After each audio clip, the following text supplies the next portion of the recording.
Okay, question number 3। ये तुम लोग का इंटर का ही समय, लेकिन फाइनल के एग्जाम में भी ये एक दो बार आ चुका है, तो इसके लिए अपन ले रहे हैं। अदरवाइज ये सम एकदम बहुत प्रीमिटिव लेवल का है, एकदम इंट्रोडक्शन सिखाने के लिए यूज कर सकते हैं, वैसा सम कुछ है ही नहीं इसमें sum. The following particulars are extracted from the records of Ajanta works limited. Selling price 1000 1200, दो प्रोडक्ट्स है।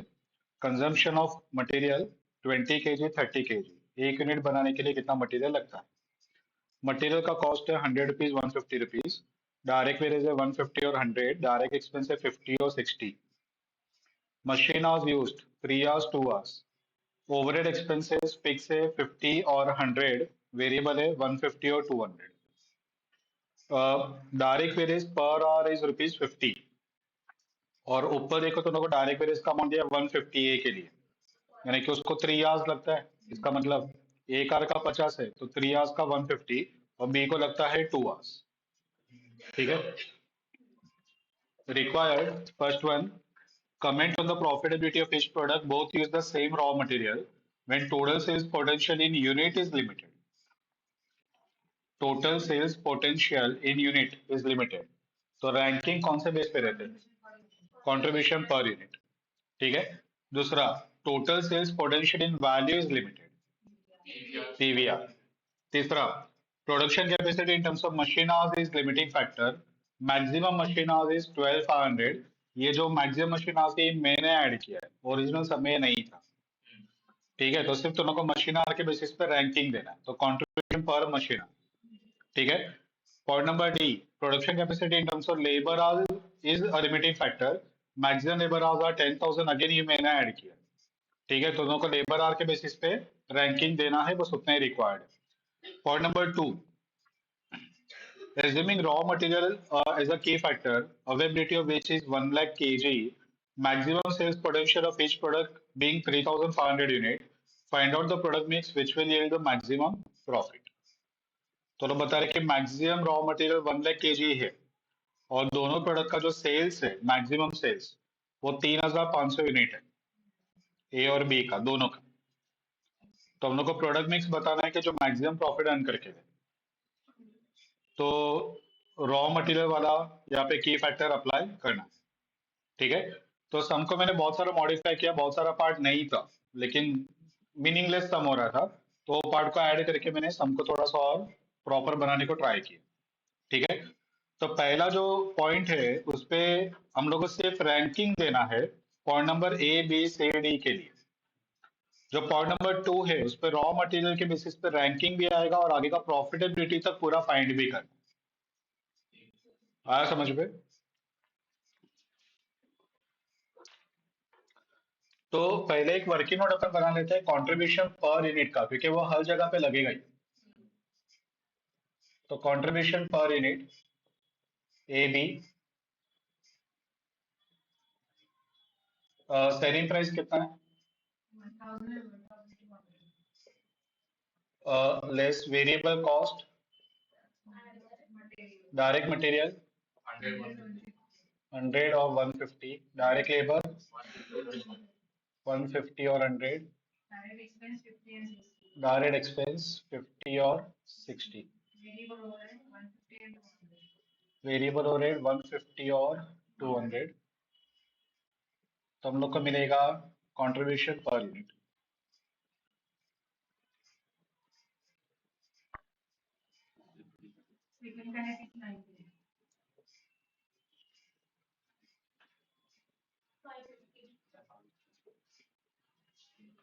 ठीक है, ये हो गया अपना फर्स्ट कॉमन। हर किसी के लिए कंट्रीब्यूशन पर स्टार्टिंग पॉइंट है, वो अपने को लगेगा ही। अभी वन बाय वन जो पॉइंट्स दिया हुआ है वो लेते जाते हैं। पहला, if sales potential in units है ना पहला, इज लिमिटेड। ठीक है। तो ये केस पे जो रैंकिंग दिया जाएगा वो दिया जाएगा बेस्ड ऑन सीपीयू, कंट्रीब्यूशन पर यूनिट।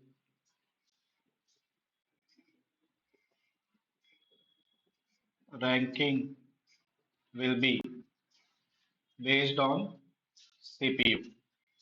तो ए बी का सीपीयू 550, 690, रैंक आएगा ये 1 और ये 2।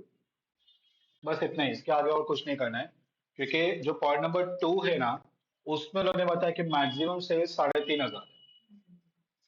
ठीक है, तो उसको कैसे एलोकेट करना है वगैरह, वो तो उनको सेकंड पॉइंट के लिए दिया हुआ है, ओरिजिनल सब में वो नहीं दिया।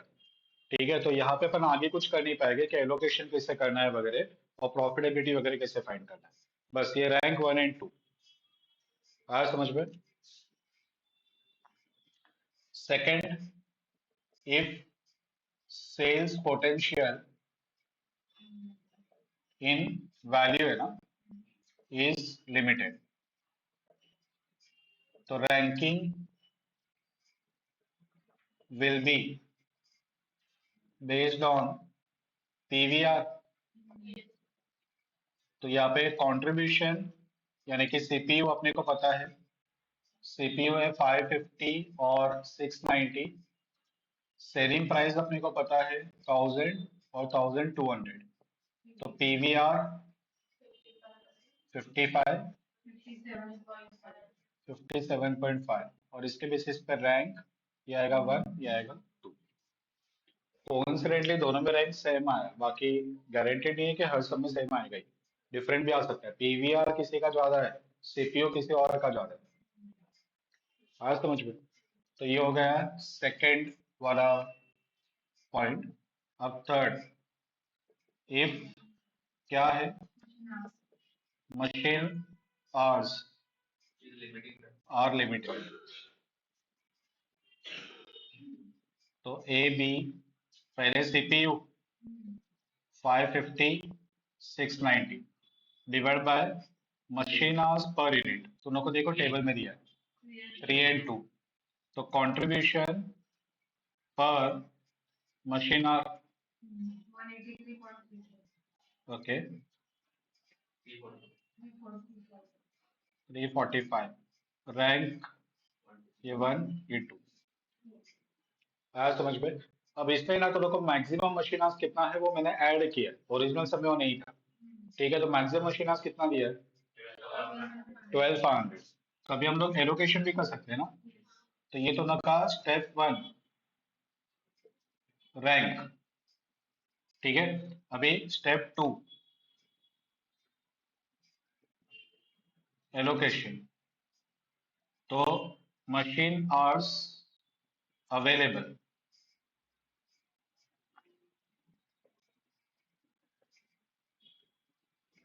कितना दिया है 12,500। सबसे पहले अपन कौन सा बनाएंगे, प्रोडक्ट बी।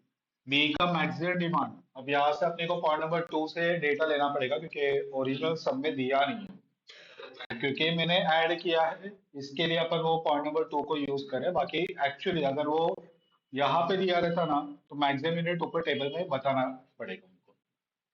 आया समझ में। चलो, तो 3,500 यूनिट अपन बनाएंगे, तो 3,500 इंटू 2, 7,000,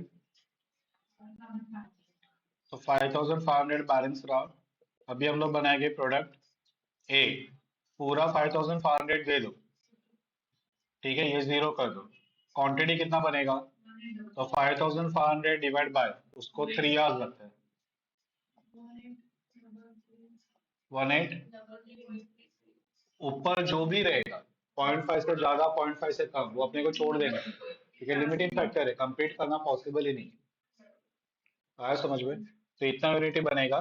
अब इसके हिसाब से अगर प्रॉफिटेबिलिटी फाइंड करना है, तो ये यूनिट इनटू कंट्रीब्यूशन पर यूनिट माइनस फिक्स कॉस्ट, दोनों को सब में दिया हुआ है। अब ये सब में प्रीवियस सम की तरह प्रॉब्लम होगा कि ये सब में जो पर यूनिट दिया है ना फिक्स कॉस्ट, तो वो पर रेट कैसे फाइंड किया, कितने क्वांटिटी के लिए फाइंड किया, वो दोनों को दिया ही नहीं। पहले समय क्या हुआ, वो अपने को पता था कि वो 6,000 6,750 यूनिट के लिए वो पर यूनिट है, तो हमने उससे मल्टीप्लाई किया। अब इसमें ओरिजिनल टेबल ही कितने यूनिट का है वो ही दोनों को नहीं पता, समझा। तो ये केस पे कंपलसरी जितना यूनिट अपन बना रहे इनटू ये जो पर रेट का कॉस्ट है वो अपने को लेना पड़ेगा, इस पे अपने पास ऑप्शन ही नहीं है। हाँ समझ में, लॉजिकल नहीं है लेकिन कंपलसरी है वो। क्योंकि यूनिट दिया नहीं है तो अपन कुछ नहीं कर सकते। पता चला? हम्म। ओरिजिनल सम एक्चुअली छोटा था, ओरिजिनल सम में सिर्फ ये यहाँ तक था, ये पार्ट अपन कर रहे हैं, तो इसके लिए वो लेंथ बढ़ रहा है वैसे। है बहुत इजी, लेकिन अगर इतना सारा जितना मैंने लिखा हुआ है वो सब अगर पूछा तो लिखने के लिए काफी अच्छा खासा टाइम जाएगा।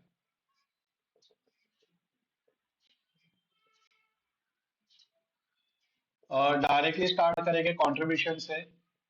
प्रोडक्ट ए का कंट्रीब्यूशन, ए का अपन बना रहे हैं 1833 इंटू उसका कंट्रीब्यूशन 550, कितना आ रहा है बताओ?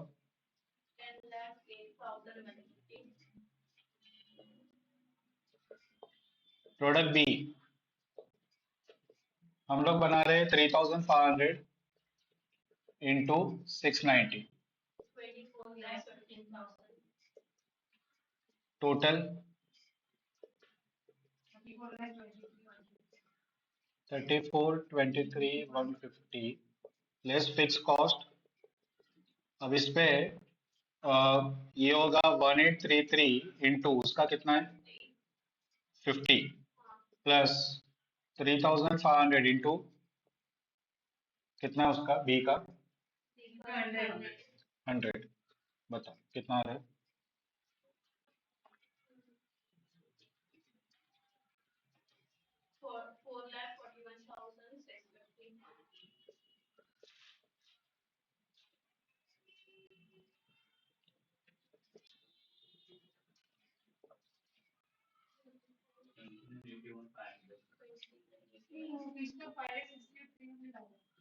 ओके, चेक करो, कंफर्म करो एक बार।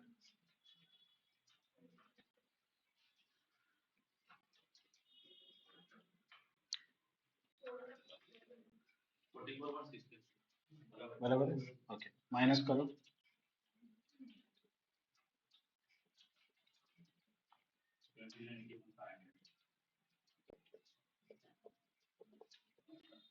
समझ में आया ना? चलो point number D, production capacity in terms of labour hour is a limiting factor, maximum labour hours are 10,000। ठीक है। ये सेम लाइन पे पहले तुम लोग रैंकिंग दोगे और कोइंसिडेंटली ऐसे होगा कि रैंकिंग सेम आए। क्यों सेम आएगा? CPU 550 690 divide by labour hours लोगे, लेबर आवर्स दोनों का 3 एंड 2 ही है। देखो दोनों को लेबर का जो कॉस्ट दिया है वो 150 और 100 दिया है, 50 रुपीज पर आवर का रेट है, तो ऑटोमेटिकली वो होगा 3 आवर्स एंड 2 आवर्स। तो नंबर ऑफ आवर्स सेम, इसके लिए सीपीयू ये कंट्रीब्यूशन पर लेबर आवर सेम आएगा, रैंक आएगा। बाद में 12,500 की जगह पे तुम लोग एलोकेट करोगे, अभी कितना दिया है 10,000, तो 10,000 को एलोकेट करने का और उसके बेसिस पे प्रॉफिटेबिलिटी फाइंड करने का। फिक्स ओवरहेड सेम वे, जितना यूनिट तुम लोग यहाँ पे बना रहे हो उसके अकॉर्डिंगली फिक्स ओवरहेड आएगा। पता चला? तो ओरिजिनल सब में ये पॉइंट था ही नहीं, लेबर वाला पॉइंट ही नहीं था, सब में ही नहीं था, वो मैंने ऐड किया। हाँ, एबीसी में भी सिर्फ यहाँ तक, वो जो ब्रैकेट में लिखा ना मैक्सिमम मशीन आवर्स, वो भी नहीं था। ठीक है, तो दोनों को सिर्फ यहाँ तक, उसके बाद में डायरेक्टली पॉइंट नंबर 2 पे जाना था ओरिजिनल सम के हिसाब से, मैंने वो बाकी का पार्ट सब ऐड किया। ठीक है, तो ये डी वाला पार्ट तुम लोग को ट्राई करो। पॉइंट नंबर 2 क्या बोल रहा है देखो, रॉ मटेरियल की फैक्टर है जिसका अवेलेबिलिटी है 1 लाख। ठीक है, और मैक्सिमम सेल्स है 3,500 पर ईच यूनिट, तो प्रॉफिट कितना आएगा ये बताना। तो अगेन सेम, पहले सीपीओ लोगे, रॉ मटेरियल का केजीज से डिवाइड करोगे, वो दोनों को टेबल में दिया है 20 एंड 30 केजी, तो दोनों को कंट्रीब्यूशन पर केजी मिलेगा, रैंक आएगा।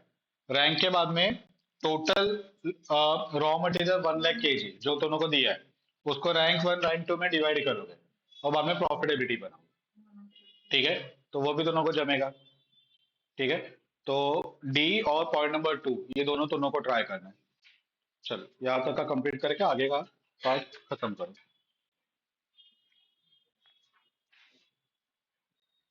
ओके चलो, लेबर वाले का आंसर कंफर्म करो, रैंक 1 2 यही रहेगा। यूनिट्स कितना बना ए का? बी का 3,500 और ए का 1,000 और उसके हिसाब से प्रॉफिट कितना आया? ओके, बाद में रॉ मटेरियल वाले में रैंक ए का 1 और बी का 2, तो ए का 3,500 बनेगा, बी का 1,000 और प्रॉफिट। ओके, तो ये सम हो गया। क्वेश्चन नंबर 4 पे आ जाओ।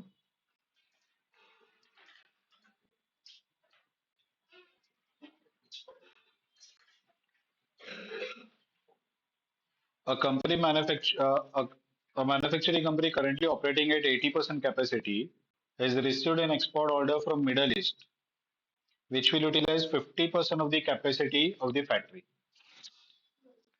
तो ऑलरेडी वो 80 पे काम कर रहा है और एक एक्सपोर्ट का ऑर्डर है जो 50% कैपेसिटी कंज्यूम करेगा। तो 80 प्लस 50 मिला के होता है 130, मैक्सिमम रहता है 100, यानी कि ये बियॉन्ड कैपेसिटी। ठीक है, the order is to be taken in full and executed at 10% below current domestic price or rejected total। यानी पूरा 50% का ऑर्डर लेना पड़ेगा, पार्ट ऑर्डर एक्सेप्ट नहीं करेगा। यानी कि अपन बोलेंगे कि अपने पास 20% का कैपेसिटी है तो 20% ले लो, बाकी का किसी और से लेना, तो वैसा वो नहीं चलेगा। वो बोल रहे हैं कि पूरा ऑर्डर लो और वो भी तुम लोग को 10% बिलो करंट डोमेस्टिक प्राइस पे ये ऑर्डर एग्जीक्यूट करना है, यानी कि 10% के डिस्काउंट पे भी सप्लाई करना है। ठीक है, और रिजेक्टेड टोटली, यानी कि पूरा 50% 10% डिस्काउंट पे, या तो पूरा का पूरा ऑर्डर ही छोड़ दो, पार्ट ऑर्डर एक्सेप्ट नहीं होगा। समझा? जनरली एक्सपोर्ट में डोमेस्टिक से कम प्राइस रहता है, क्योंकि एक्सपोर्ट बोला तो इंटरनेशनल मार्केट होगा और वहाँ पे कंपटीशन और ज्यादा टफ है। ठीक है, तो कंपटीशन में टिकने के लिए अपने को हेवी डिस्काउंट देना ही पड़ता है।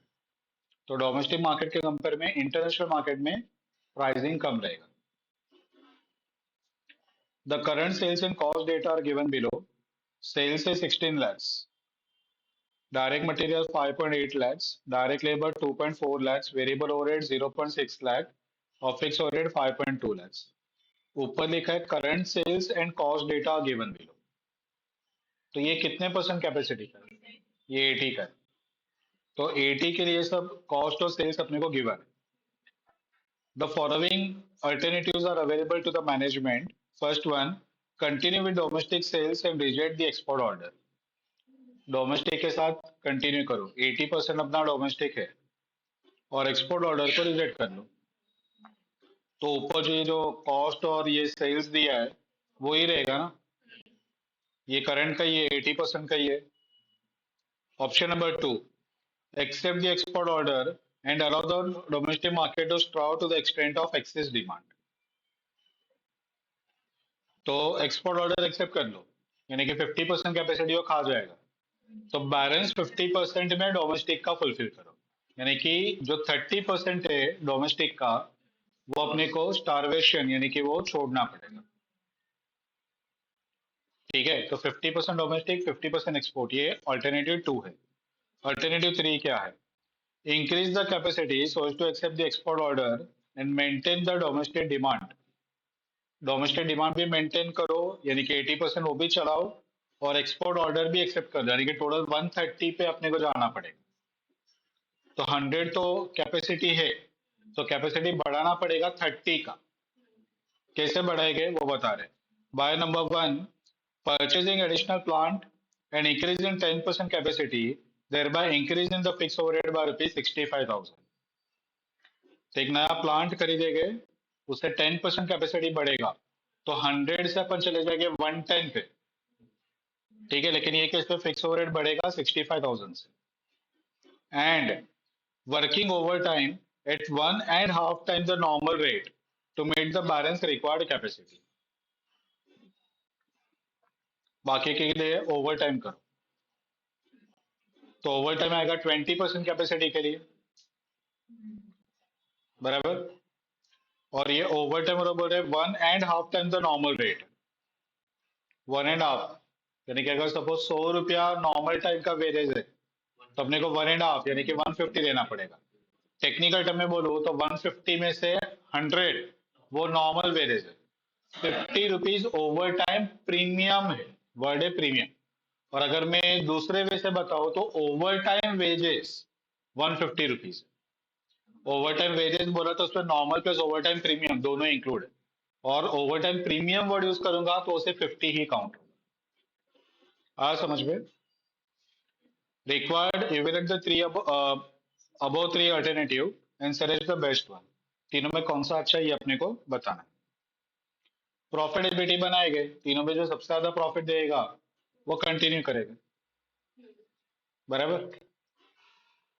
तो ये तो उनका इंटर का ही सम है, लेकिन ये फाइनल के भी एग्जाम में ऑलरेडी आ चुका है, ठीक है, और मॉड्यूल का भी सम है फाइनल के। दोनों में आ चुका है, इंटर और फाइनल।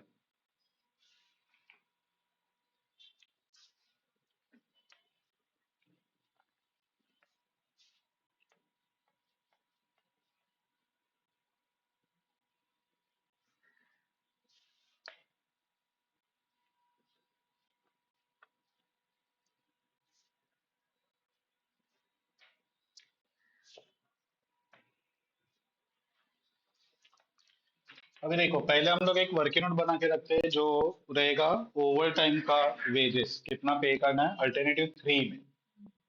ठीक है, 1 एंड 2 में तो कुछ वर्किंग एज सच रिक्वायर्ड नहीं है। 3 के लिए जो ओवर टाइम का है वो अपन फाइंड करके रखते हैं।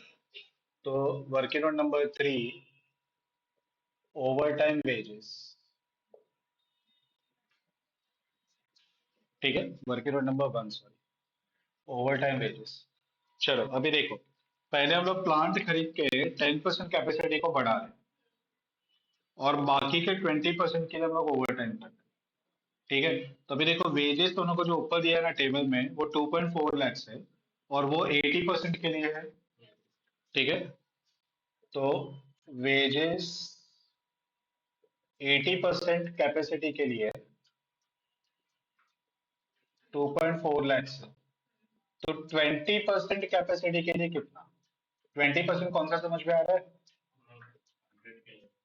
वो 100 के लिए नहीं, वो 100 से 110 पे गए, 110 से 130 पे जाना है। तो 130 और 110 का डिफरेंस, ठीक है,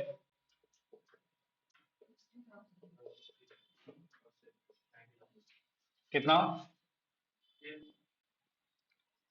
240 into 20/80।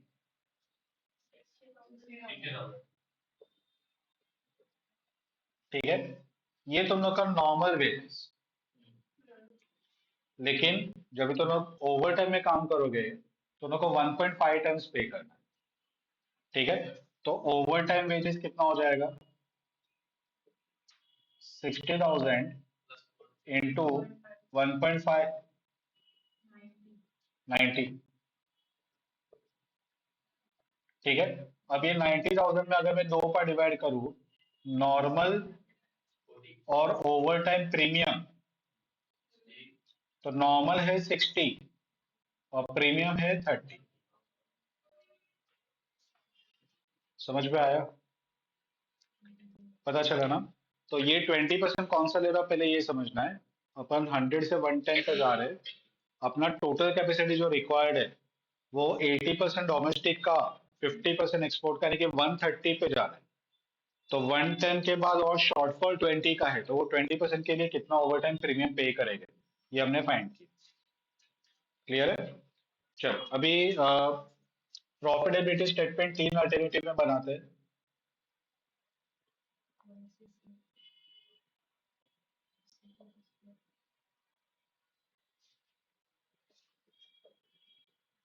Alternatives first, second, third.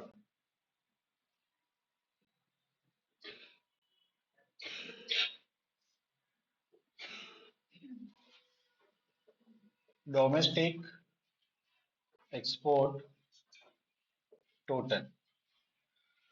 Alternative 1 में देखो क्या बोला है कि continue with domestic and reject the export, यानी कि डोमेस्टिक 80% पे काम करेंगे, एक्सपोर्ट नहीं रहेगा, तो टोटल 80% पे ही काम करना है। अल्टरनेटिव 1।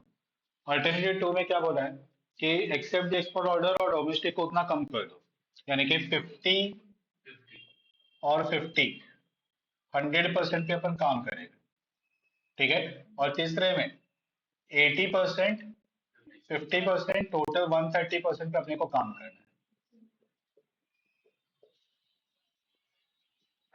आया समझ में? अब सबसे पहले सेल्स, सेल्स में डोमेस्टिक, एक्सपोर्ट, टोटल। पहले केस में हम लोग 80% पे ही काम कर रहे हैं, तो जो अभी का जो सेल्स है वो 80% का ही है, तो सेम ही कंटिन्यू करेगा 16 लाख से, ठीक है। एक्सपोर्ट रिजेक्ट हो रहा है,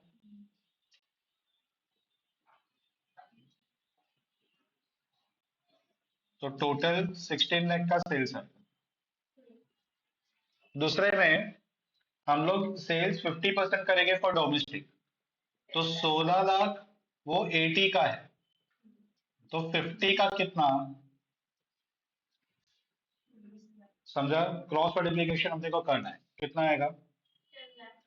10 lakhs, 16 इंटू 50 डिवाइड बाई 80, बराबर। और डोमेस्टिक, सॉरी एक्सपोर्ट का कितना होगा, तो 16 लाख वो 80 का है, तो 50 का कितना, ठीक है मैं उल्टा लिखता हूँ। 80% पे 16 लाख है, तो 50% पे कितना, तो वो आएगा 10 लाख। और ये 10 लाख में 10% का डिस्काउंट देना है, यानी क्या होगा? 9 लाख। पता चला? तो टोटल हो जाएगा 19 लाख। यहाँ पे 16 लाख डोमेस्टिक का कंटिन्यू करेगा, और ये 9 लाख आएगा, टोटल 25 लाख। क्लियर है यहाँ तक? लेस वेरिएबल कॉस्ट, बोलते जाओ क्या क्या दिया, कितना दिया है। अब ये 80% का है, इस पे कोई भी वर्किंग नहीं करना है, जो दोनों को दिया हुआ वही डायरेक्ट लिखना है। अब ये 80 का है, और हम लोग अभी अब काम करें टोटल 110 पे। अब प्रोडक्ट तुम लोग यहाँ पे बनाओगे, उसको तुम लोग डोमेस्टिक में सेल करो या एक्सपोर्ट में सेल करो, बनाने के लिए जो कॉस्ट लगेगा वो तो सेम ही लगेगा ना। सेलिंग प्राइस में डिस्काउंट देने से कॉस्ट में डिस्काउंट नहीं मिलेगा, कॉस्ट तो पूरा ही इनकर होगा। आया समझ में? तो अगर 580 वो 80% का है, तो 100% का कितना, 7,25,000। और यहाँ पे 580 वो 80 का है, तो 130 का कितना, मटेरियल में कुछ ओवर टाइम का इफेक्ट नहीं आता है, लेबर में आता है, समझा? कितना आएगा?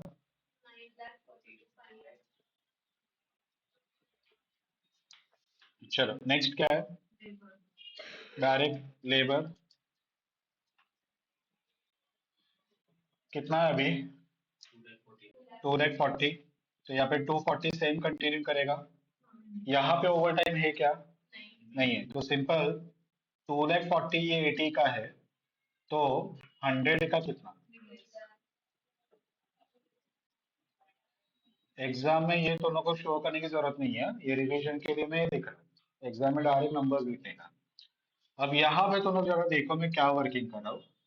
240 ये 80 का है, तो 130 का कितना, 130 का डायरेक्ट। हाँ हाँ हाँ मैं बताता हूँ, ये कितना आता है बताओ मुझे। इसके ऊपर और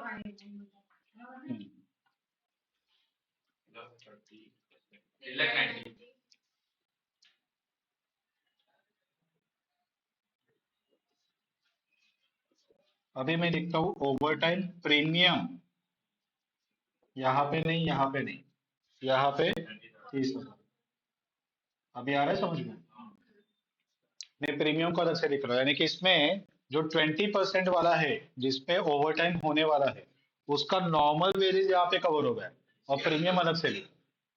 तो ये गड़बड़ मत करना कि पहले नॉर्मल भी इंक्लूड करो और यहाँ पे पूरा 90,000 लेके दूसरी बार नॉर्मल इंक्लूड करो, क्योंकि बेसिक यहाँ पे नॉर्मल का जो वेरिएज है वो इस पे ऑलरेडी आ चुका है, सिर्फ प्रीमियम लिखना बाकी था, तो प्रीमियम हमने लिख दिया। समझा? या फिर सिंपल, तुम लोग को दूसरा एक वे कि 2,40,000 वो 80 का है, तो 110 का कितना, वो निकालने का, और उसमें ये 90,000 को ऐड करने का जिसमें प्रीमियम इंक्लूड करके आए। तो तुम लोग को जो कंफर्टेबल लगेगा वो तुम लोग को सिस्टम फॉलो करो। ठीक है, चलो नेक्स्ट क्या है? कॉस्ट में वेरिएबल ओवरहेड कितना है?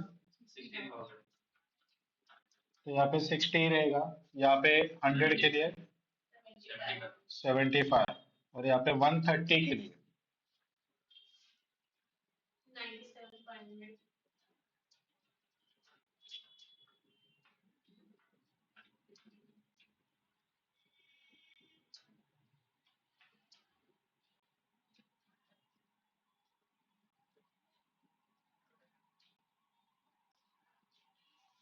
और कुछ है वेरिएबल में? कंट्रीब्यूशन डायरेक्ट लेबर चलेगा, 16 लाख माइनस ये तीन,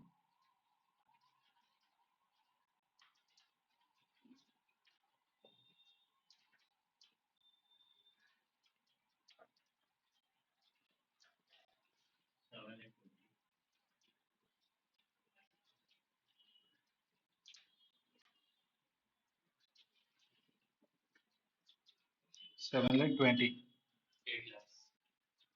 दूसरे का, दूसरे का।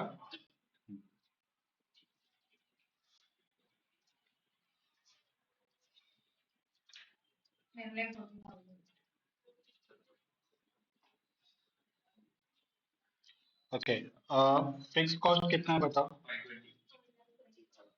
अब देखो, पहले और दूसरे केस में सिर्फ 520 रहेगा। नया प्लांट अपन तीसरे वाले में खरीदा है, तो उसका वो कुछ कितना दिया? 65, तो उसका 65,000 बढ़ेगा।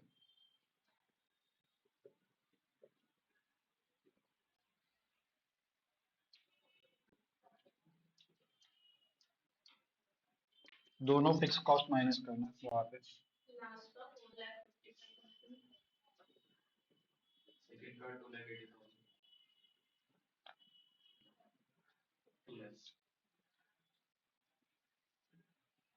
तो हम लोग को ये अल्टरनेटिव पे जाना है, हाईएस्ट प्रॉफिट यहाँ पे। समझा? तो बहुत इजी सम है, इंटर में सीखने के टाइम पे बहुत टफ लगता है कि अरे क्या हो रहा है। अभी अंडरस्टैंडिंग लेवल उतना बढ़ गया रहता है कि तुरंत समझ में आता है।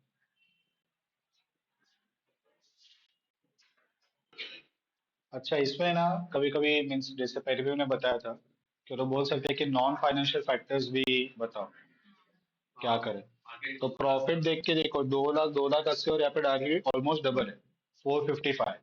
तो अपन वो ऑल्टरनेटिव में जा रहे हैं, लेकिन अगर ये ऑर्डर वन टाइम का रहेगा तो अगले साल 65,000 अपने सिर पे पड़ेगा।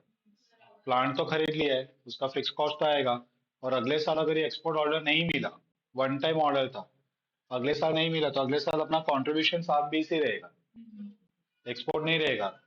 520 रेगुलर फिक्स कॉस्ट आएगा ही, उसके साथ साथ 65 का भी आएगा, तो वो डायरेक्टली तुम्हारे प्रॉफिट को 65 से कम कर देगा। ठीक है, तो ये प्रॉब्लम है। और न्यू प्लांट का वापस रीसेल प्राइस क्या है, वापस वो बेचने पे लॉस कितना होगा, ये सब भी अपने को देखना पड़ेगा। समझा ना? तो ये फैक्टर्स दोनों देख सकते हो अगर तुमको नॉन फाइनेंशियल फैक्टर्स पूछा तो। अदरवाइज वो अल्टरनेटिव 3 सिलेक्ट करो, ये कंक्लूजन ड्रॉ करने का। ठीक है, चलो लिखो।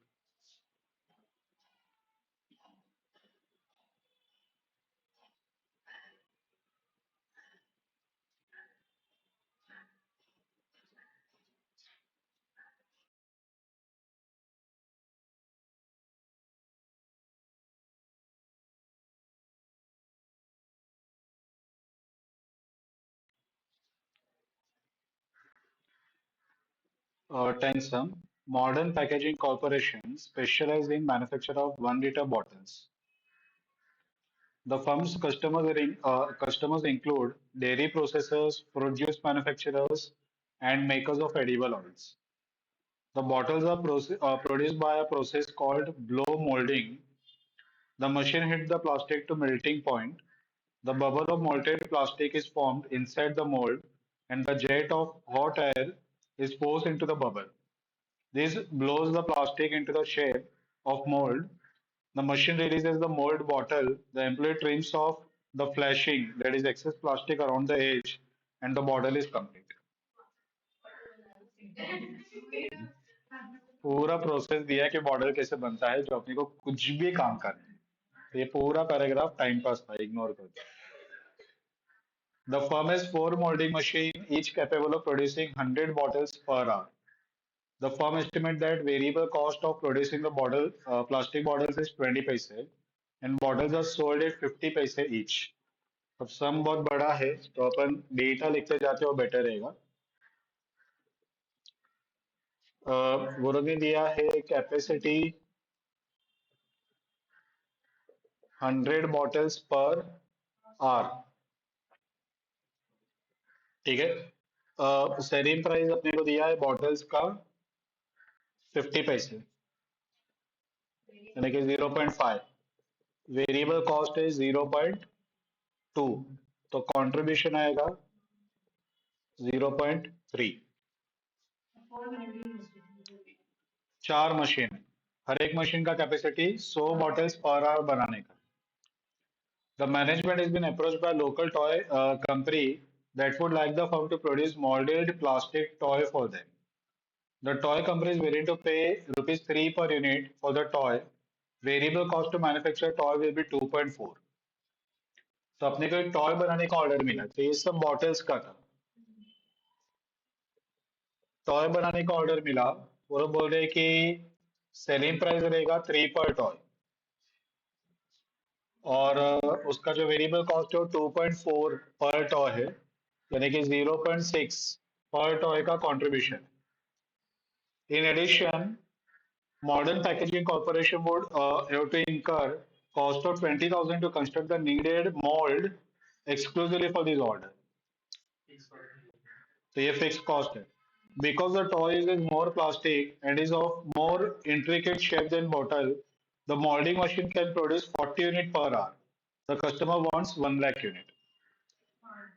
तो जो 100 यूनिट बॉटल्स बनता है उसकी जगह पे टॉय सिर्फ 40 यूनिट ही बनेगा पर आवर यहाँ पे मोल्ड का कॉस्ट आएगा 20,000 रुपए का ठीक है और यहाँ पे तो मोल्ड ऑलरेडी अपने पास है तो नया मोल्ड कुछ बनाना नहीं है क्योंकि अपना मेन बिजनेस ये बॉटल्स बनाने का ही है तो उसके ऑलरेडी मोल्ड्स अपने पास रेडी है अपन दिन रात वही काम करते हैं ठीक है और ये जो ऑर्डर है ये 1 लाख यूनिट का है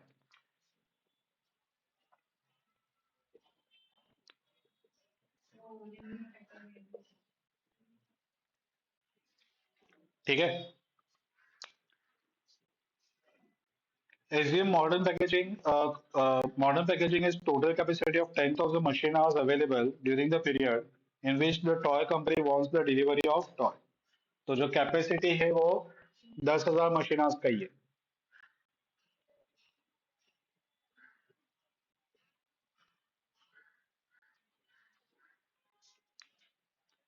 The firm's fixed cost excluding cost to construct the toy mold during the same period will be rupees 2 lakh. यानी कि कंपनी का रेगुलर फिक्स कॉस्ट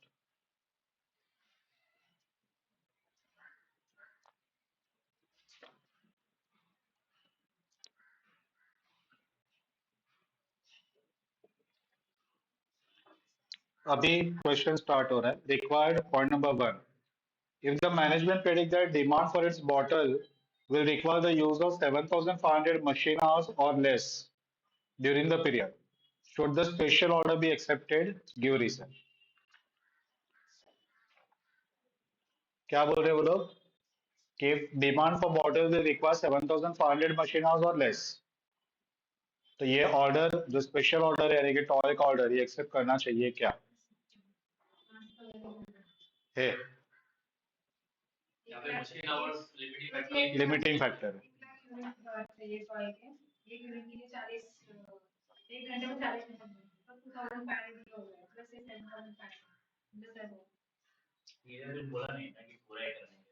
क्या? या हाँ, 1 लाख का ऑर्डर उन्होंने बोला है, तो अपन 1 लाख से कम का ऑर्डर एक्सेप्ट करेगा, ऐसा सब बता नहीं रहा है।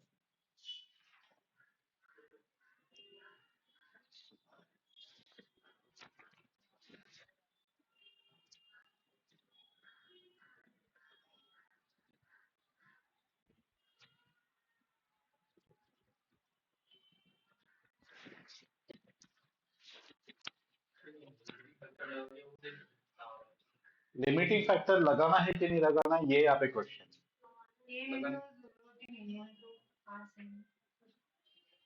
जरूरत लग रहा है। देखो, बेसिकली क्या हो रहा है कि टॉय बनाने के लिए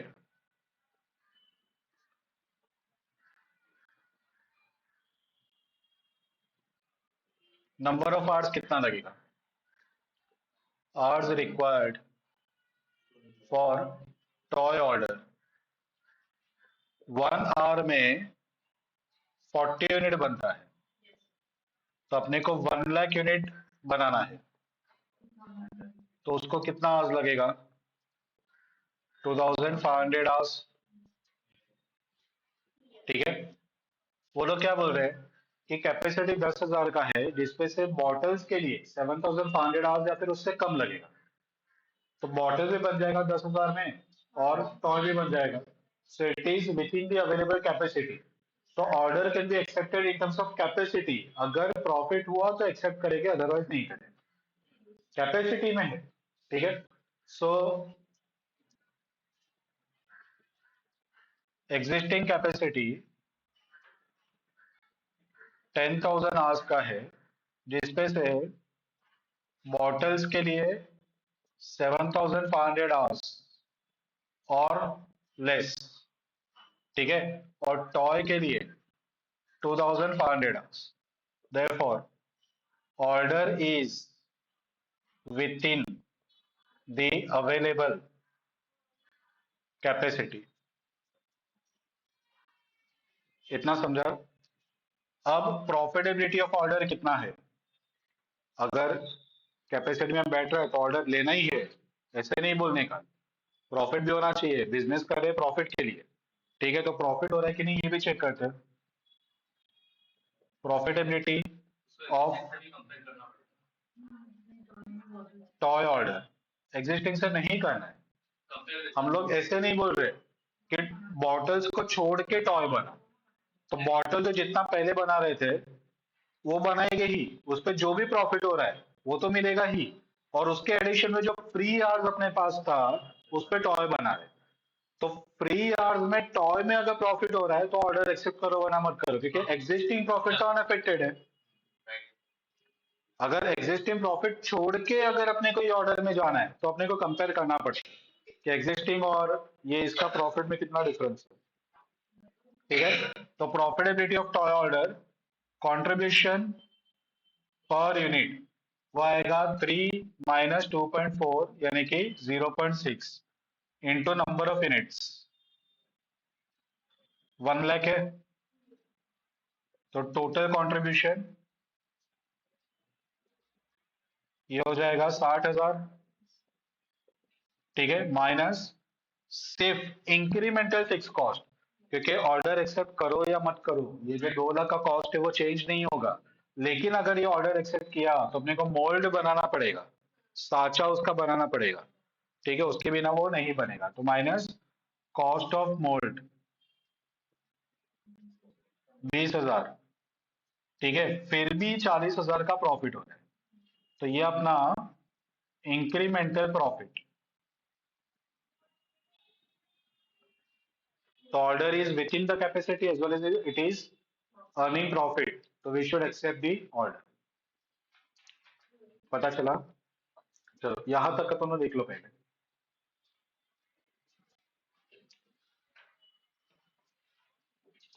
ये क्वेश्चन में तुम लोग का इंग्लिश का नॉलेज टेस्ट होने वाला है। इसका कंक्लूजन भी लिख दो। Toy order is within the available capacity. Toy order is within the available capacity and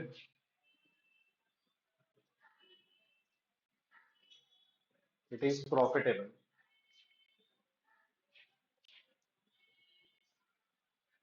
Hence, order should be accepted.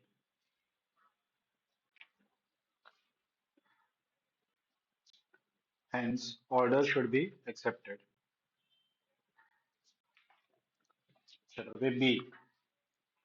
If management predicts that demand for its bottles will be higher than its ability to produce the bottle, should the order be accepted and why?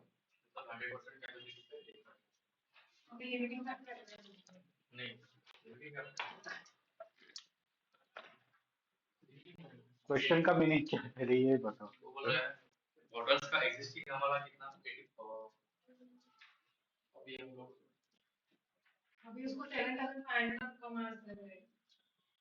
हम्म।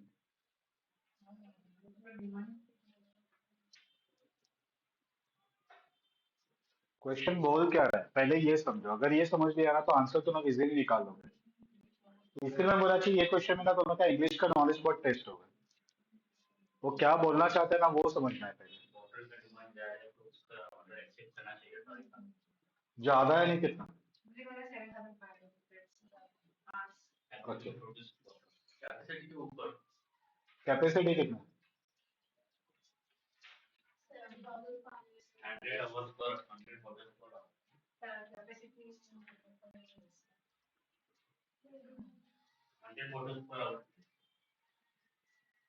वो तो 1 our का होगा। Total capacity कितना है? 10,000। ठीक है। अब यहाँ पे क्या हुआ कि अपना जो टोटल कैपेसिटी था 10,000 का, उसमें से 7,500 अपने को लगने वाला था बॉटल्स के लिए। तो टॉय के लिए 2,500 बच गए और टॉय को चाहिए भी 2,500 ही था। तो दोनों इक्वेशन बराबर से फिट हो गए। अब बी पॉइंट क्या बोल रहा है कि अगर बॉटल्स का डिमांड कंपनी के मैन्युफैक्चरिंग कैपेसिटी से ज्यादा है, कंपनी का मैन्युफैक्चरिंग कैपेसिटी 10,000 आवर्स का है, तो जो बॉटल्स का डिमांड है वो ऑलरेडी 10,000 से ज्यादा है, यानी कि अपन मार्केट डिमांड अभी ही फुलफिल नहीं कर पा रहे। हम लोग के पास 10,000 की कैपेसिटी है, उसमें जितना बॉटल्स बनेगा अपन वो बना के बेच रहे हैं और पहले ही अपना स्ट्रगल चल रहा है और उसमें ये टॉय वाला ऑर्डर अपने पास आ गया और बोलता है कि तू टॉय बना के दे। तब ये केस में अगर मैं टॉय का ऑर्डर एक्सेप्ट किया तो बॉटल्स का प्रोडक्शन 2,500 आवर्स के लिए कम करना पड़ेगा। अभी की फैक्टर एप्लीकेबल हो जाएगा। वापस एक बार मैं बनाता हूँ। पहले 7,500 आवर्स के लिए कोई प्रोडक्ट नहीं है, अपन बॉटल्स ही बनाएंगे। अब जो 2,500 आवर्स बच गए, वो 2,500 आवर्स में अभी अपन बॉटल्स ही बना रहे थे। ठीक है। लेकिन अभी ये टॉय वाला बीच में आ गया, बोलता है कि हम लोग को टॉय बना के दे, तो टॉय बनाया तो बॉटल्स नहीं बन पाएगा।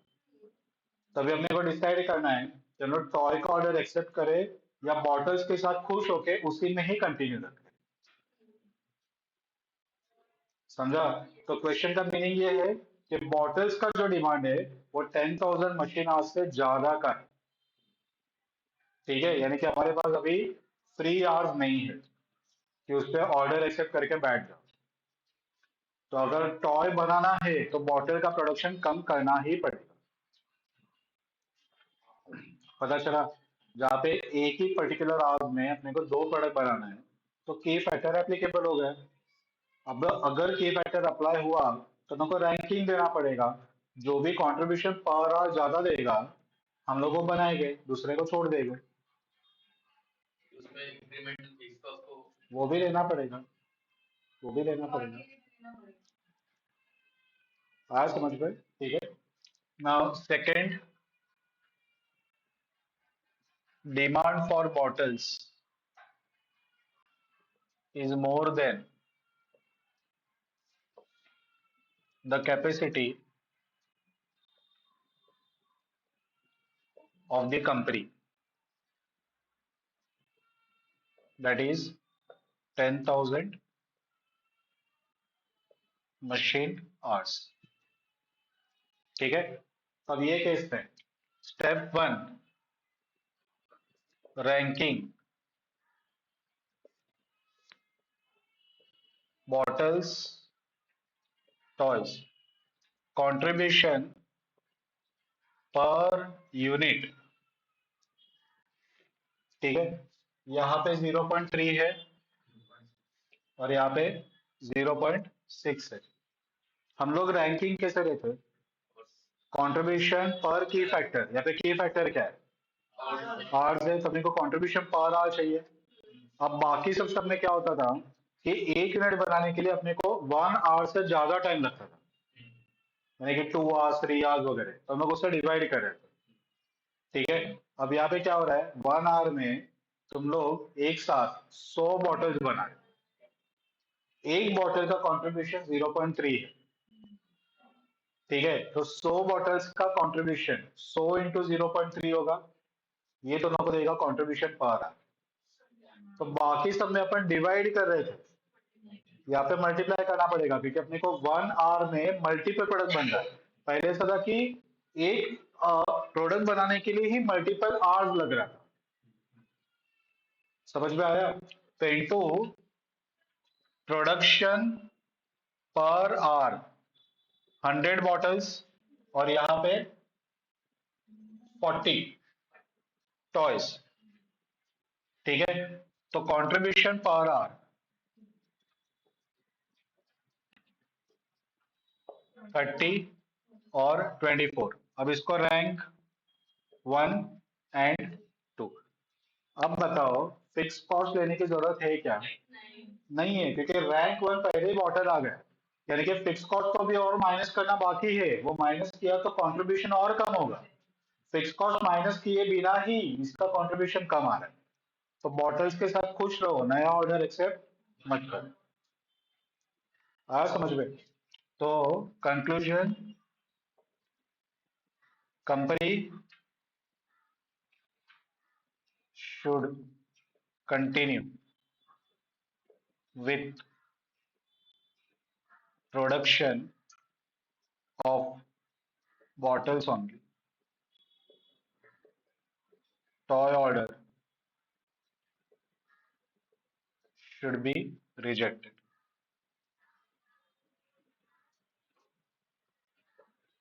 पता चला? चलो अभी नेक्स्ट सी। एक काम करो, पहले तो मुझे बी वाला लिख लो।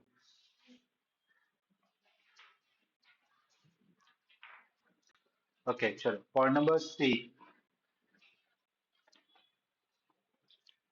The management located a firm which is just entered in the molded plastic business. The firm is considered excess capacity and more efficient molding machine. It is willing to accept subcontract for the toy order. The firm would charge rupees 2.8 per toy and would bear the cost of mold. Determine Modern Packaging Corporation's minimum expected excess machine hour capacity needed to justify producing any portion of the order itself rather than subcontracting it entirely. मैं बोला ना English का test है यहाँ। अगर सीधे शब्दों में बोला ना तो तुम लोग आंसर इजीली निकाल लोगे, लेकिन ये सीधे शब्दों में बोला नहीं है। तो लास्ट लाइन जो है उसका मीनिंग पहले बताओ क्या हो रहा है। Determine Modern Packaging Corporation's minimum expected excess machine hour capacity needed to justify producing any portion of the order itself rather than subcontracting it entirely. Make or buy.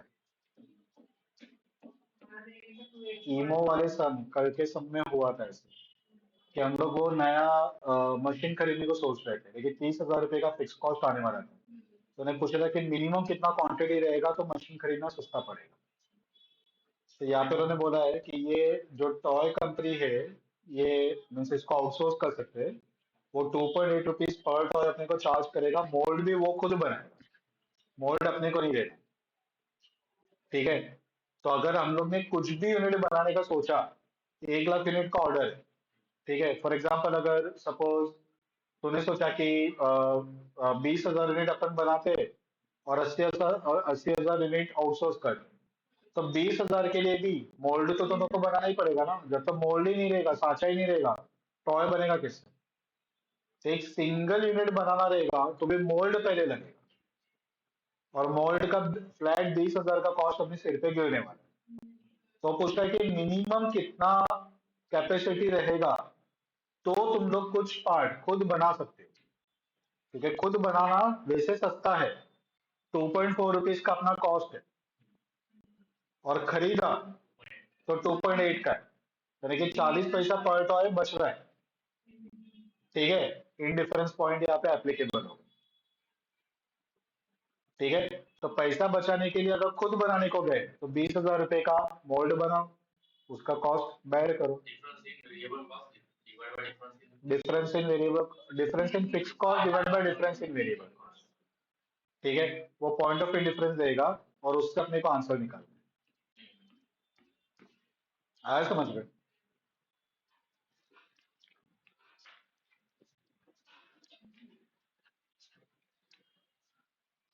तो कितना सारा वो हेवी इंग्लिश उन्होंने यूज किया।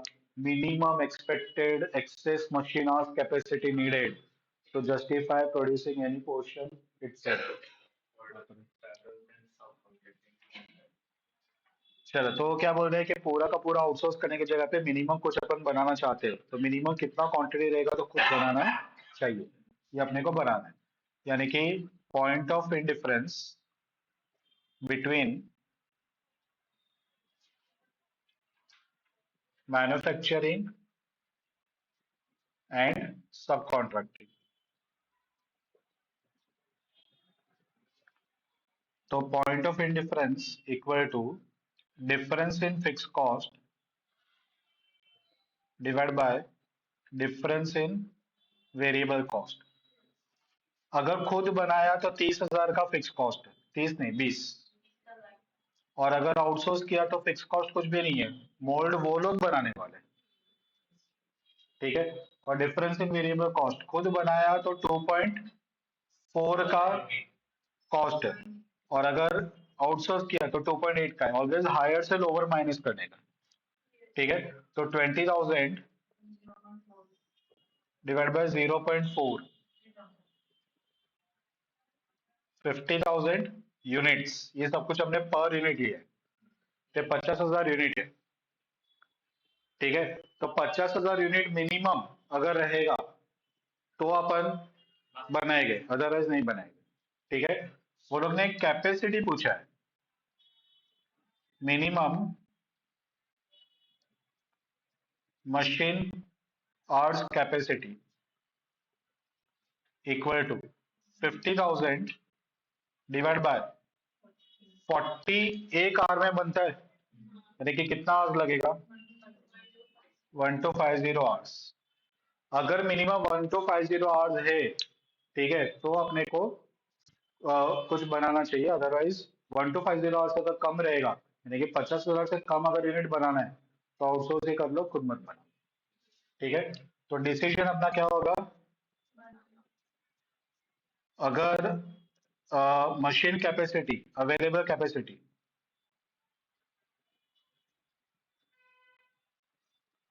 Equal to 1250 hours है, ठीक है, यानी कि यूनिट्स कितना इक्वल टू 50,000, तो ऑप्शन कौन सा सिलेक्ट करने का? एनी। तुम लोग खुद बनाओ या सब कॉन्ट्रैक्ट करो, दोनों में कॉस्ट सेम आएगा। 1250 में 50,000 बनेगा, 50,000 इंटू 2.4 मैन्युफैक्चरिंग का कॉस्ट प्लस 20,000 का मोल्ड, और अगर खरीदा तो 50,000 इंटू 2.8, वो जो दोनों का आंसर आएगा वो सेम है।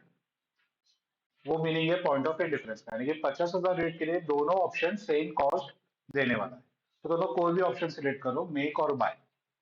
ठीक है, अगर कैपेसिटी मोर देन 1250 आवर्स है, 1250 से ज्यादा है, यानी कि मोर देन 50,000 यूनिट हम लोग बना पा रहे हैं। ठीक है, तो ऐसा ऑप्शन सिलेक्ट करने का जिसमें वेरिएबल कॉस्ट कम हो। जब ये क्वांटिटी ज्यादा रहेगा तो अपने को वेरिएबल कॉस्ट कम चाहिए। वो जेरोक्स मशीन दिमाग में बिठा लो, अगर मुझे बहुत सारा जेरोक्स निकालना है तो मैं वो मशीन खरीद लूंगा बड़ा वाला, अदरवाइज मैं नहीं खरीदूंगा। ठीक है, तो मेक, ठीक है, क्यू लो वेरिएबल कॉस्ट। और अगर 1250 से आवर्स कम है, यानी कि लेस देन 50,000 यूनिट से कम बना पा रहे हैं, ठीक है, तो क्या करेंगे, बाय। जब ये क्वांटिटी कम रहेगा, ठीक है, तभी ऐसा ऑप्शन सिलेक्ट करने का जिसमें फिक्स कॉस्ट कम है। तो अगर थोड़ा सा जेरोक्स निकालना है तो मैं वो 1,00,000 2,00,000 का मशीन नहीं खरीदूंगा, 2-4 हजार का जो सस्ते वाला मशीन आता है वो मैं ले लूंगा, या फिर मैं बाहर से ही डायरेक्ट जेरोक्स निकालूंगा। ठीक है, तो बाय क्यू लो फिक्स कॉस्ट, पता चला। ठीक है, तो ये अपना पॉइंट नंबर 3 का आंसर हुआ कि minimum capacity required is 1250 hours. और ये हमने हमारे खुद के रेफरेंस के लिए बनाया, एक्चुअली पूछा नहीं था, उन्हें सिर्फ कैपेसिटी पूछा था, जो आंसर है 1250। वहां पे वो खत्म हो गया, लेकिन उसका मीनिंग पता रहना चाहिए, इसके लिए मैं वो फाइंड किया। ठीक है, चलो देखो।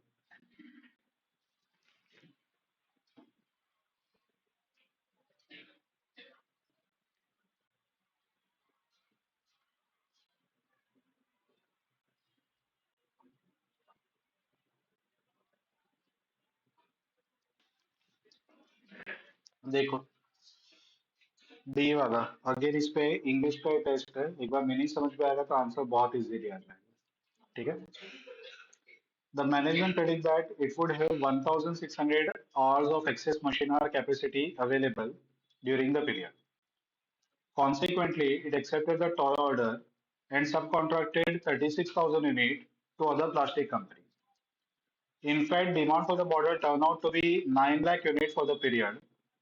The firm was able to produce only 8 lakh 40,000 units because it had produced the toy. What was the cost of prediction error failure to predict the demand correctly?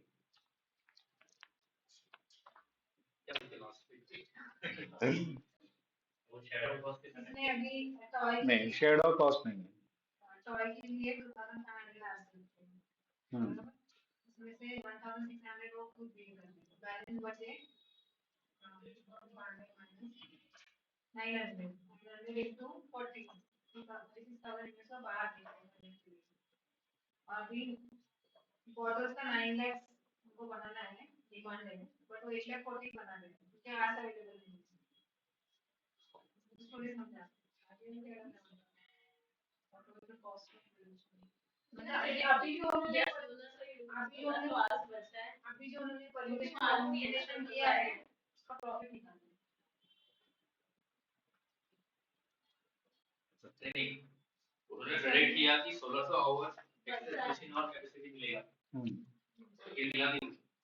हम्म, मिला नहीं उसमें।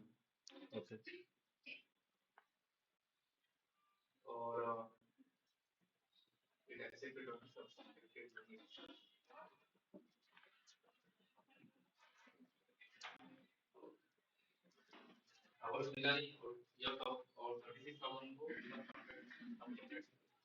हम्म,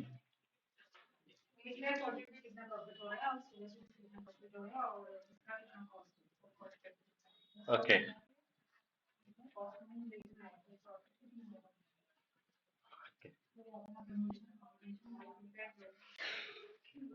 कंफर्म बता रहे हो कि जस्ट ऐसे ही तुक्का मार रहे हो? ओके, देखो सिचुएशन, सोचा ऐसे हुआ नहीं, तो क्या सोचा और क्या हुआ। हाँ, लिखते जाते चलो। वो लोग ने प्रेडिक्ट क्या किया था, बराबर, प्रेडिक्शन ये किया था कि टोटल जो मशीन आवर्स है 10,000 आवर्स, उसमें से बॉटल्स के लिए कितना यूज करेंगे और टॉय के लिए कितना यूज करेंगे। ठीक है, तूने क्या बोला कि वो लोग को 1600 आवर्स एक्सेस मिलेगा, यानी कि पहले प्रायोरिटी ऑब्वियसली अपने पहले ही चेक किया था, बॉटल से रैंक 1 है तो पहले बॉटल्स ही बनाए गए।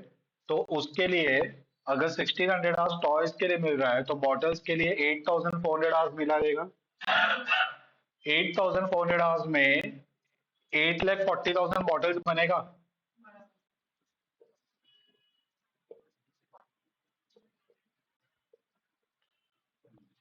और टॉय में 1600 × 40, 64,000 टॉयज हम लोग खुद बनाएंगे, यानी कि बैलेंस 36,000 ये आउटसोर्स होगा। वही वो ने वहां पे लिखा हुआ है, बराबर। अब ये उन्हें प्रेडिक्ट किया था, लेकिन रियलिटी क्या हुआ, एक्चुअल सिचुएशन क्या है?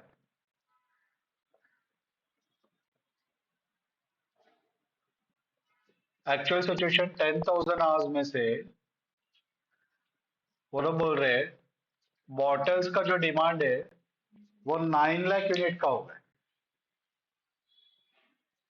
बॉटल्स का जो डिमांड है वो 9 लाख है, जबकि वो लोगों ने प्रेडिक्ट किया था कि बॉटल्स का डिमांड 8,40,000 ही रहेगा।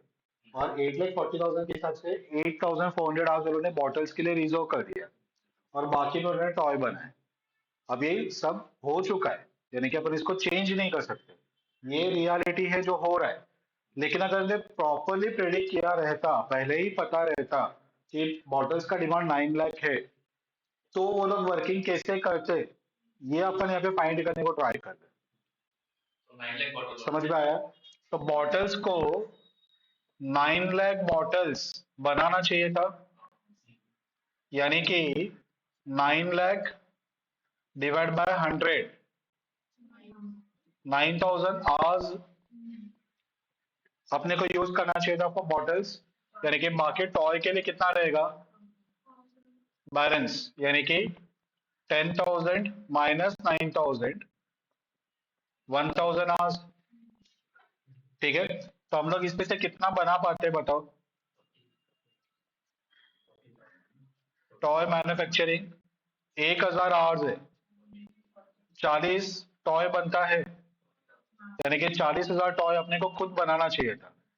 और टॉय आउटसोर्स कितना करना चाहिए था?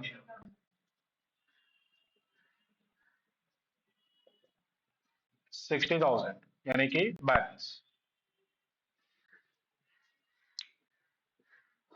समझा?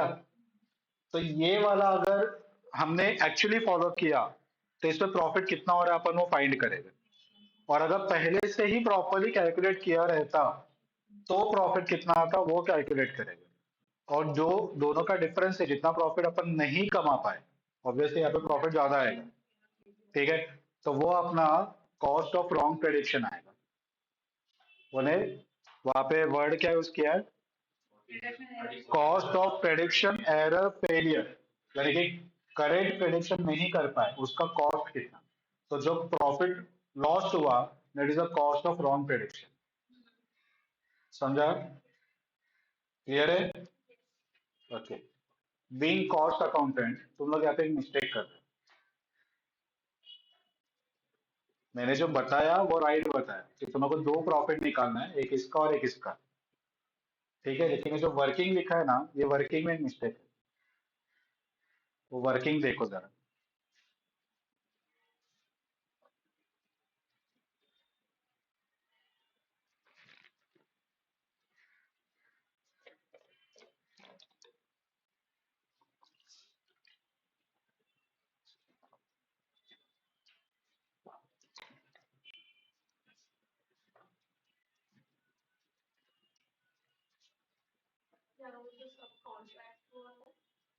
क्या वो इसके हिसाब से हमने किया है, अगर पहले से राइट प्रेडिक्शन किया रहता तो अपन ये करते हैं ना, तो वो प्रॉफिट के ऊपर इम्पैक्ट आएगा ही।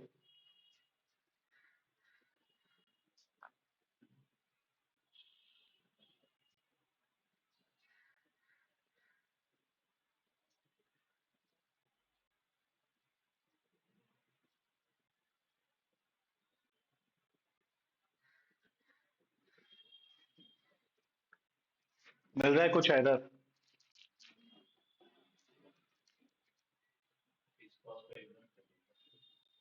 नहीं, फिक्स कॉस्ट प्रॉफिटेबिलिटी में लेंगे ना अपन।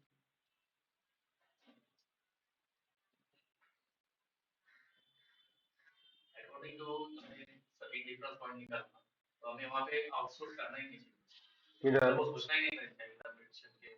ये क्यों नहीं करना चाहिए था? हाँ, तो मोर देन 50,000 के लिए क्या आ रहा है? मेक आ रहा है, तो अपन मेक कर रहे हैं। जो नहीं बना पा रहे वो आउटसोर्स कर रहे हैं ना। पूरा कैपेसिटी अपने पास नहीं है तो बाकी का आउटसोर्स कर रहे हैं, वो प्रॉपर कर रहे हैं।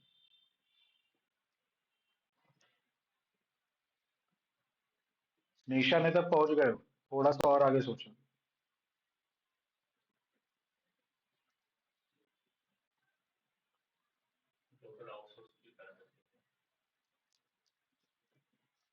कहाँ पे?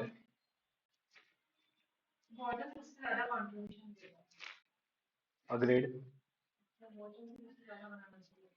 हाँ, तो वो अपन यहाँ पे वही बता रहे हैं ना कि एक्चुअल सिचुएशन के हिसाब से अपने को बॉटल्स बनाना चाहिए था। तो अपन वही बोल रहे हैं, अपन कुछ ऐसा नहीं बोल रहे कि बॉटल मत बना। कितना?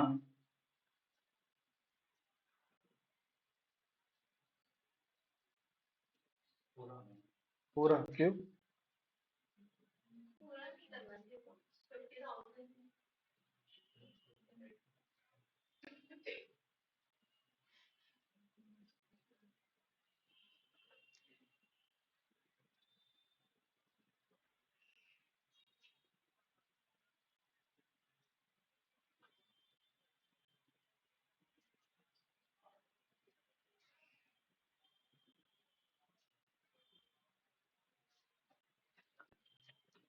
बताओ।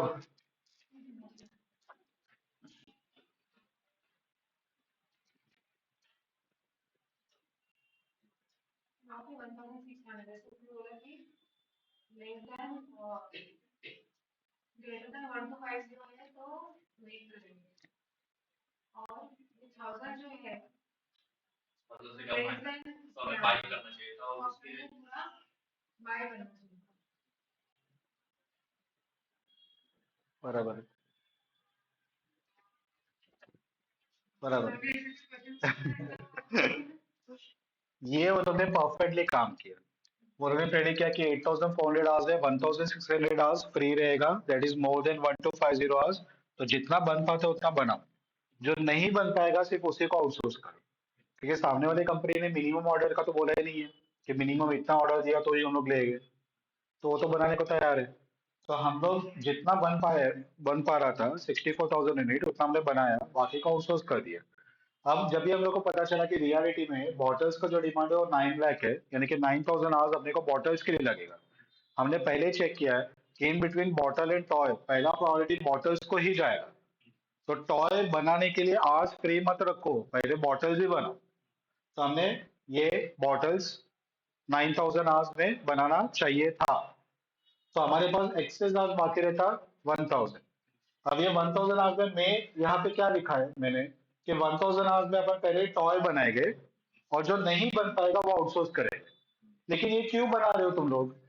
क्योंकि ये 1,000 hours is less than 1,250 hours, और जब ये 1,250 आवर्स से कम रहेगा तो अपने को बाय करना चाहिए, खुद नहीं बनाना चाहिए, क्योंकि मोल्ड का 20,000 अपने सिर पे आएगा। हाँ, पॉइंट समझा? तो ये जो मैंने लिखा कि 40,000 खुद बनाओ बाकी का 60 आउटसोर्स करो, वो पूरा कैलकुलेशन ही गलत है। हमने पॉइंट ऑफ डिफरेंस पहले निकाला है। 50,000 यूनिट से कम यूनिट रहेगा या 1,250 से कम आवर्स रहेगा तो अपने को बाय ऑप्शन अच्छा है। अपन ये जो बना रहे 40,000 उस पर कॉस्ट ज्यादा इंकर हो रहा है। ठीक है, तो ये टॉय मैन्युफैक्चरिंग नहीं करना है। पूरा का पूरा 1 लाख आउटसोर्स होगा, since it is less than 1,250। तो हम लोग वो लोग का मिस्टेक निकाल रहे हैं और जो आंसर बता रहे हैं उसमें हम लोग मिस्टेक कर रहे हैं। समझा? तो फिर बस ये यही एक इम्पोर्टेंट पॉइंट था। ये समय ना कंपेरेटिवली थोड़ा सा इजी हो गया है क्योंकि उन्होंने पॉइंट नंबर 3 में ये फाइंड करने को बोला। अगर ये नहीं बोला रहता ना तो अपने को एक क्लिक ही नहीं होता कि अपने को ये फाइंड करना चाहिए। हाँ। ठीक है, तो जानबूझकर उन्होंने पूरा सम ऐसे ड्रॉप किया ना कि एक के बाद एक अपने को लिंक बैठते गए। पहले में पॉइंट नंबर 1 में बोला कि दोनों सेपरेट है, कुछ सेक्रीफाइस नहीं करना है तो ऑर्डर एक्सेप्ट करेगा। दूसरे में बोला कि दोनों ओवरलैपिंग है, यानी कि अगर टॉय बनाया बॉटल बंद करना पड़ेगा तो क्या करें। तीसरे में बोला कि पॉइंट ऑफ इंडिफरेंस निकालो। और चौथे में तो बोल रहे हैं कि अगर ये सिचुएशन है तो बताओ। तो ये पॉइंट का आंसर यहाँ पे लिंक अपने को बैठना है, बिठाना है। आया समझ में? तो बहुत जबरदस्त पॉइंट था ये। चलो तभी प्रॉफिटेबिलिटी एक एग्जिस्टिंग और एक एक्सपेक्टेड क्या करना चाहिए था और क्या हमने किया। ठीक है, डायरेक्टली स्टार्ट करेंगे कंट्रीब्यूशन से। बॉटल्स, ठीक है, हम लोग ने 8,40,000 बॉटल्स बनाया। हर एक में कंट्रीब्यूशन 0.3 का है।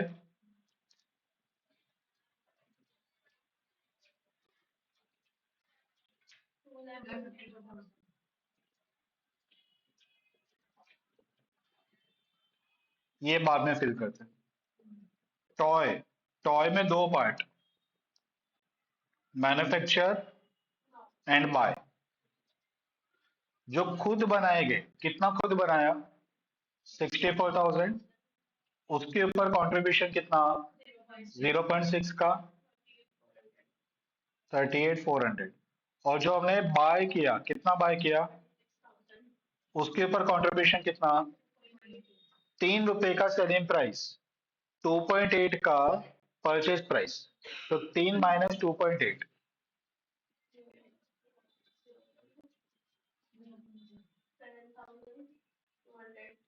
7,200। ठीक है, टोटल कंट्रीब्यूशन।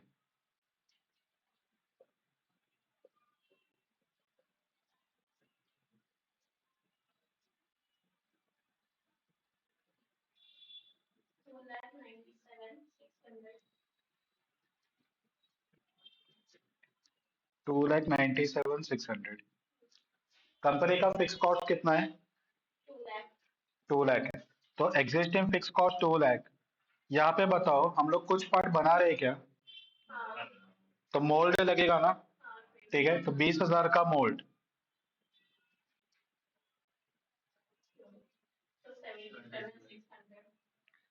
ये अभी अपने को प्रॉफिट हो रहा है। ठीक है, और अगर अपन सब राइट प्रेडिक्ट करते तो अभी प्रॉफिट कितना होता है ये अपने को फाइंड करना है। तो हम लोग 9 लाख बॉटल्स बनाते, तो 9 लाख इंटू 0.3। टॉय खुद कुछ बनाते क्या? नहीं। बाय कितना करते? पूरा 1 लाख इंटू 3 - 2.8, यानी कि 20 पैसे का कंट्रीब्यूशन। टोटल हो जाता 290। Existing fix cost 2 lakh. और कुछ बना रहे क्या अपन? नहीं, तो मोल्ड नहीं लगेगा, तो 90,000 का प्रॉफिट आएगा। और ये दोनों का difference cost of wrong prediction कितना आ रहा है? ये कॉस्ट, ये अपना फोर्थ पॉइंट का answer, 12,400 is cost of wrong prediction. समझा? जबरदस्त पॉइंट था ना। ये वाला पार्ट क्रैक होना चाहिए, अदरवाइज अपन वो बोलते ना कि बह जाते। ठीक है, तो यहाँ पे जैसे जैसे यहाँ पे भी लिखते जाओ, आंसर आते जा रहे हैं। ठीक है,